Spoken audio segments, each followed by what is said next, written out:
Then, since we must look for fell deeds and the need of all our strength, said Eomer, I counsel that we rest now, and set out hence by night, and so time our going that we come upon the fields when tomorrow is as light as it will be, or when our Lord gives the signal. To this the king assented, and the captains departed. But soon Elfhelm returned. The scouts have found naught to report beyond the grey wood lord, he said, save 2 men only, 2 dead men and 2 dead horses. Well, said Eomer, what of it?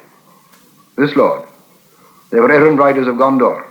Hirgon was one, maybe. At least his hand still clasped the red arrow, but his head was hewn off. And this also, it was seen by the signs that they were fleeing westward when they fell. As I read it, they found the enemy already on the outwall, or assailing it when they returned, and that would be 2 nights ago, if they used fresh horses from the posts as is their wont. They could not reach the city, and they turned back.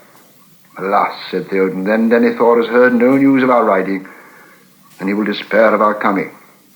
Need brooks no delay, yet late is better than never, said Eomer. And mayhap in this time shall the old saw be proved truer than ever before, since men spoke with mouth. It was night. On either side of the road the hosts of Rohan was moving silently. Now the road, passing about the skirts of Mindolluin, turned southward. Far away and almost straight ahead there was a red glow under the black sky, and the sides of the great mountain loomed dark against it. They were drawing near the Rammas of the Pelennor, but the day was not yet come. The king rode in the midst of the leading company, his household men about him. Elfhelm's Eored came next, and now Merry noticed that Darnhelm had left his place and in the darkness was moving steadily forward, until at last he was riding just in rear of the king's guard. There came a check. Merry heard voices in front speaking softly. Outriders had come back who had ventured forward almost to the wall. They came to the king.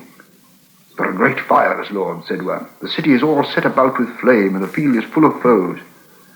But all seem drawn off to the assault. As well as we could guess, there are few left upon the outwall, and they are heedless, busy in destruction.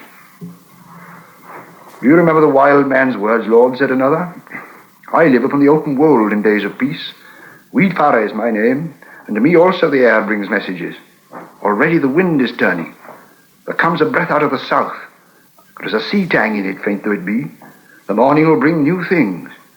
Above the reek it'll be dawn when you pass the wall. If you speak truly, Weedfarer, then may you live beyond this day in years of blessedness, said Theoden. He turned to the men of his household who were near, and he spoke now in a clear voice, so that many also of the riders of the first Eored heard him. Now is the hour come, riders of the mark, sons of Eorl. Foes and fire are before you, and your homes far behind. Yet though you fight upon an alien field, the glory that you reap there shall be your own forever.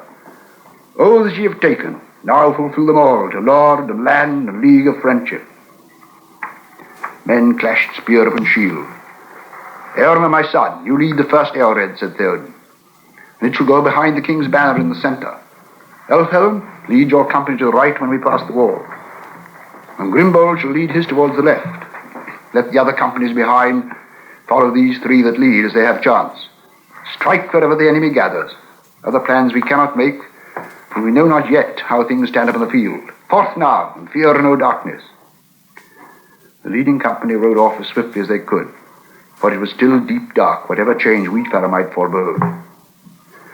Merry was riding behind Darnhelm, clutching with the left hand, while with the other he tried to loosen his sword in its sheath. He felt now bitterly the truth of the old king's words. In such a battle, what would you do, Meriadoc?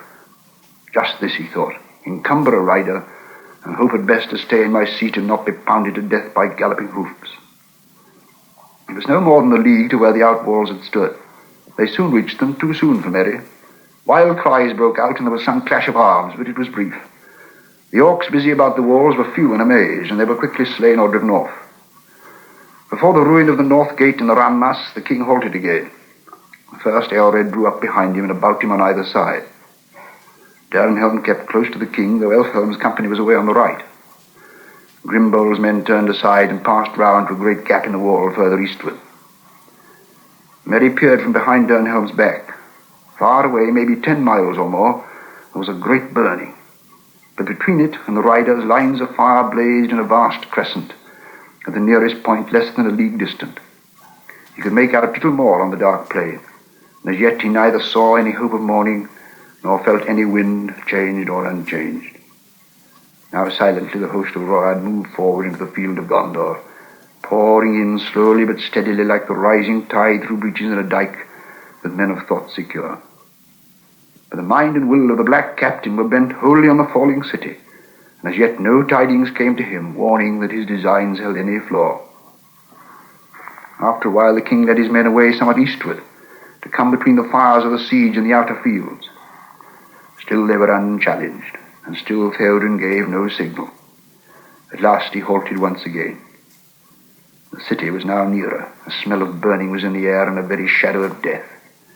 The horses were uneasy, but the king sat upon Snowmane, motionless, gazing from the agony of Minas Tirith, as if stricken suddenly by anguish or by dread. He seemed to shrink down, cowed by age. Merry himself felt as if a great weight of horror and doubt had settled on him. His heart beat slowly. Time seemed poised in uncertainty. They were too late. Too late was worse than never. Perhaps Theoden would quail, bow his old head, turn, slink away to hide in the hills. Then suddenly Merry felt it at last, beyond doubt, a change. Wind was in his face. Light was glimmering. Far, far away in the south the clouds could be dimly seen as remote grey shapes rolling up, drifting.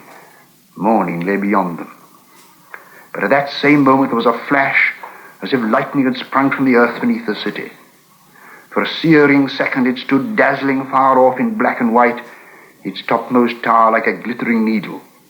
And then as the darkness closed again, there came rolling over the fields a great boom. At that sound the bent shape of the king sprang suddenly erect. Tall and proud he seemed again, and rising in his stirrups he cried in a loud voice, more clear than any there had ever heard a mortal man achieve before, "Arise, arise, riders of Theoden! Fell deeds await fire and slaughter. Spear shall be shaken, shield be splintered, sword day, red day ere the sun rises. Ride now, ride to Gondor!" With that he seized a great horn from Guzlaf, his banner-bearer, and he blew such a blast upon it that it burst asunder.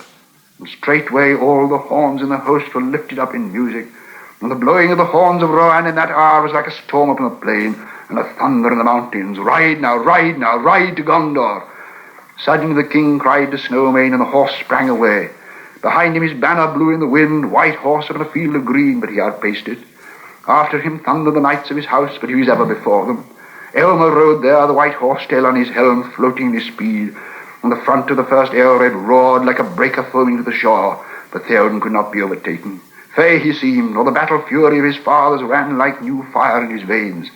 And he was borne up on Snowmane like a god of old, even as Orome the Great in the battle of the Valar when the world was young. His golden shield was uncovered, and lo, it shone like an image of the sun, and the grass flamed into green above the white feet of his steed. For morning came, morning, and a wind from the sea, and darkness was removed, and the hosts of Mordor wailed, and the terror overtook them, and they fled and died, and the hoofs of wrath rode over them.